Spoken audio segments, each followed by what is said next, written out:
안녕하세요. 24부동산 명지언니입니다. 지난 10월 30일 32회 공인중개사 시험이 있었죠. 올해는 역대 최대로 무려 40만 명이 몰려 제2의 수능이라 말까지 나왔는데요. 12월에 합격자 발표가 나지만 가채점 결과로 이미 대부분은 합격 여부를 알고 있으실 텐데요.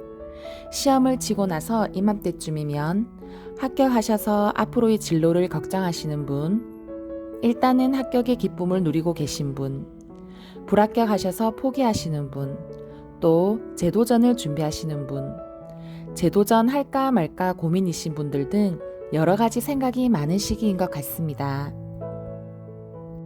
주위 지인들이나 손님들도 명지 언니에게 공인중개사의 앞으로의 전망과 자격증 시험에 대한 조언, 창업에 관련해 많이 물어보시고 최대한 제 경험을 바탕으로 감히 조언 드리고 있답니다.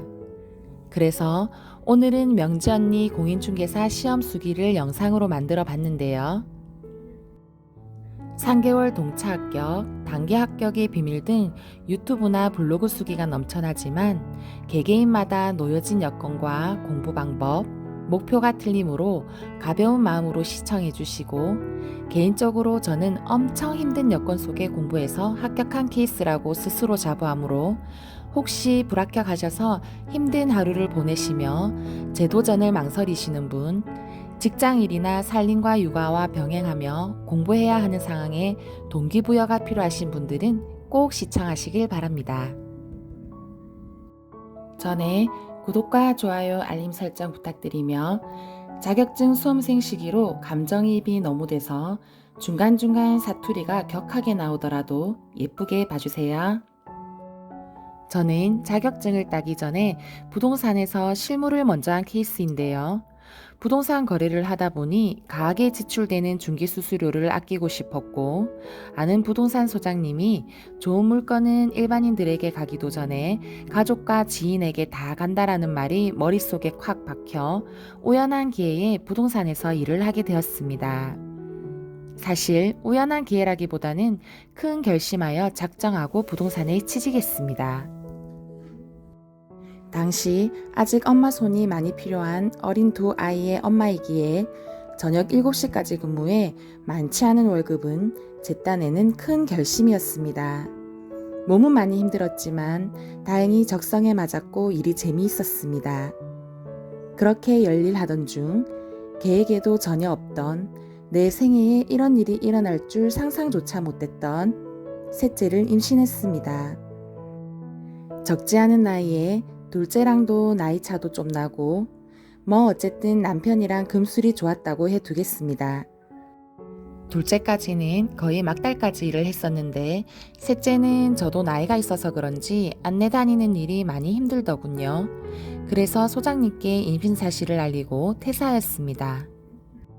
그때가 3월 부동산에서 일하면서 많이 느낀 게 앞으로도 계속 이 부동산 일을 하려면 자격증은 있어야 되겠다라는 생각이 많이 들었습니다. 그래서 태교 겸 한번 도전해보자는 생각으로 시험을 준비했습니다. 출산 예정일은 9월 중순, 시험은 10월 말. 시기적으로 동차는 무리였기에 2차는 생각도 안 하고 마냥 1차만 생각하고 시작했습니다.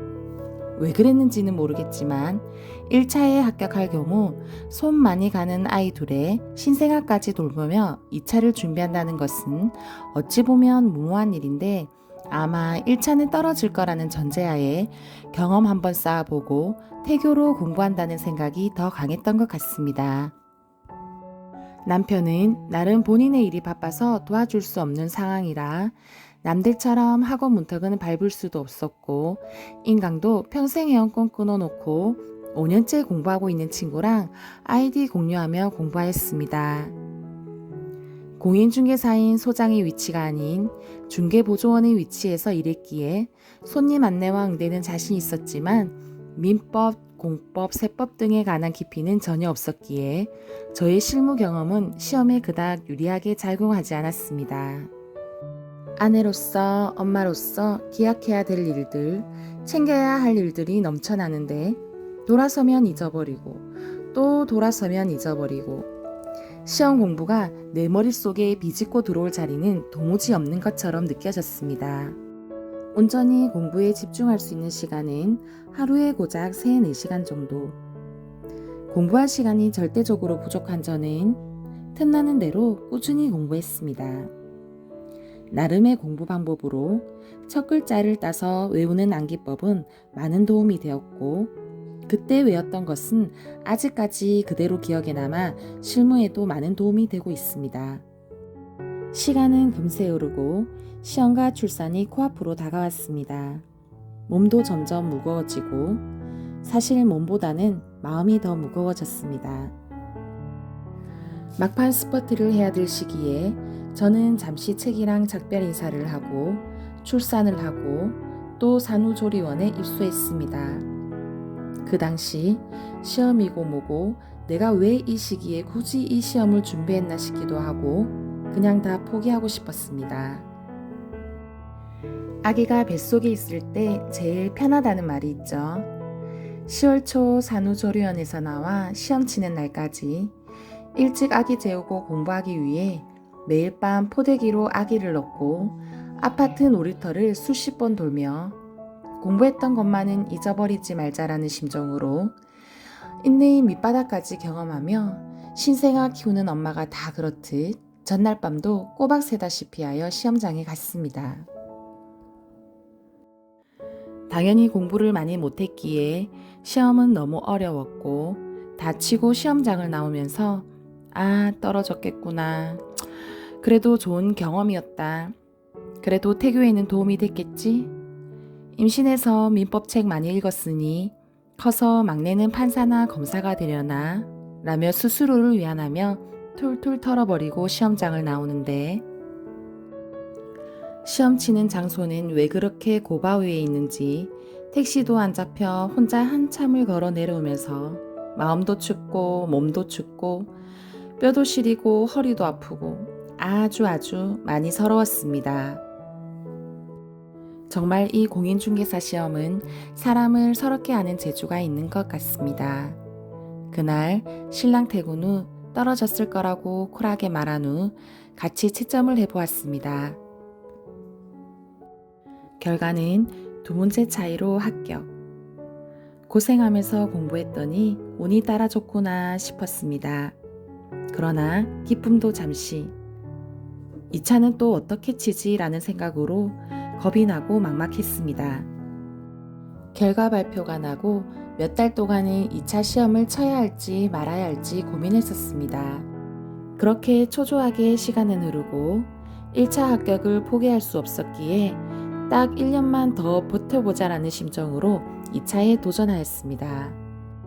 예상은 했지만 2차에 공부해야 할 양은 어마어마하였습니다. 공부할 시간이 절대적으로 부족한 저는 시간의 싸움에서 이겨야 했기에 쉬운 문제나 나올 법한 문제는 틀리지 말자는 나름의 전략으로 공부하였습니다. 정말 어떤 단어로 표현해야 할지 없는 시간 쪼개가며 찌질할 정도로 고군분투하며 공부했습니다.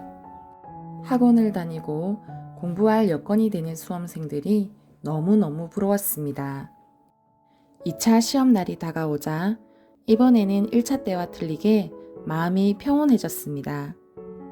합격 여부를 떠나서 그냥 이제 끝이라는 생각과 멘탈이 너무나도 탈탈 털려 경지에 이른 느낌이었습니다. 공부하는 내내 남편은 본인 일도 바빴고 언제든지 힘들고 포기하고 싶으면 하지 말란 식의 정말 1도 도움이 안 됐던 신랑은 시험 당일만큼은 나보다 더 얼마나 파이팅이 넘치던지 열심히 응원만 해주었습니다. 2차도 마찬가지로 모의고사 한번 쳐보지 못하고 시험 전날까지 못다 들은 인강을 듣고 시험을 치러 갔습니다. 시간이 부족해서 찍은 문제도 많았고 그나마 세법은 자신 있는 과목이었는데 자신 있는 과목이 너무 어려워서 당황스러웠습니다. 역시 1차 때와 마찬가지로 떨어졌겠구나 라고 생각했습니다. 집으로 돌아오는 길 아주 많이 슬펐습니다. 힘들었던 지난 시간들이 떠오르며 같이 힘들었을 남편에게 또 아이들에게 합격으로 보답하지 못해 많이 미안했습니다. 집에 돌아와 신랑이랑 가다반으로 채점을 해보았습니다. 저는 답을 불러주고 신랑은 채점을 하고 역시나 뒤에 세법에서 비가 쏟아졌습니다. 평소에 그리 세법 자신 있다더니 어찌 된 거야? 라며 웃으면서 채점하는 신랑. 그날 처음이자 마지막으로 가정폭력이 일어날 뻔했습니다. 채점을 다하고 보니 결과는 합격 점수에 2문제가 모자랐습니다. 이해가 제기되는 문제들도 거의 제가 다 맞는 문제들이고 사실상 불합격. 그 후 그동안 응원해 주었던 친구들과 지인들에게 한동안 많은 격려와 위로를 받았습니다. 그렇게 공부했던 2년의 시간이 허무하게 잊혀지고 일상으로 돌아올 때쯤 이게 도대체 무슨 일인지 카톡을 보고 정말 눈을 몇 번이나 비볐는지 모르겠습니다. 카톡이 잘못 왔나? 이게 뭐지? 신랑이 장난치나? 마음을 가다듬고 시험지를 다시 펴서 중개사법, 공법, 공시법, 세법 차례대로 천천히 채점을 해보기 시작했습니다. 마지막 세법, 하도 틀린 게 많아서인지 맞는데 동그라미 표시를 안 해놓은 한 문제 발견. 그래도 한 문제가 모자라는데 왜 합격이지? 다시 또 다시 3번을 더 채점을 해보아도 결과는 한 문제 차이로 불합격. 합격자 발표 오류 났나 싶어 인터넷 검색 시작. 흥분해서 앞이 안 보이고 또 계속 눈 비비며 폭풍 검색.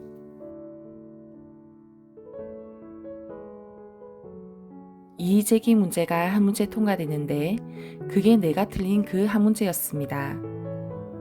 그렇게 명지 언니는 우여곡절 끝에 공인중개사 시험에 당당히 합격, 그 어렵다는 딱점으로 합격했습니다. 혹시 그 속설 아시나요? 딱점으로 합격한 사람이 부동산 차리면 제일 잘한다는 사실. 시험에 떨어졌다고 그렇게 위로주를 얻어마시고 많은 위로를 받았는데 그러고는 다시 다 토해냈다는 후문이 있습니다.